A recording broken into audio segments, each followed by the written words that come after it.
We then have a resentment for people who are born with a silver spoon in their mouth. How does that work?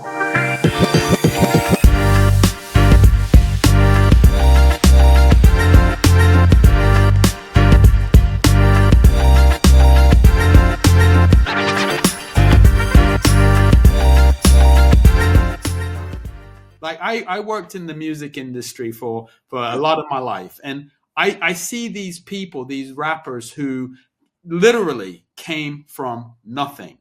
Their kids are growing up in the lap of luxury, and quite often almost are embarrassed to say, "Yeah, I grew up in a 8-room mansion."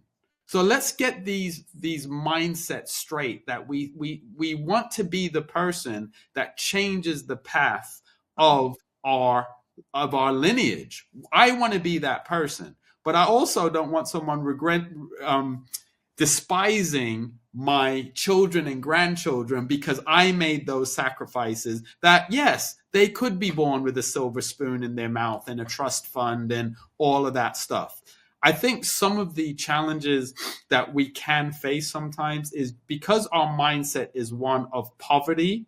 We then resent people who have stuff instead of learning, instead of aligning ourselves with people that are doing the right things or doing things to build wealth. Let's look at the discipline they have. Let's look at the sacrifices that they have, that they make. Let's look at the delayed gratification. One of the things that we used to talk about when in New York when I was growing up, you'd be driving by the products and see Escalades and all these really expensive cars in front of the projects.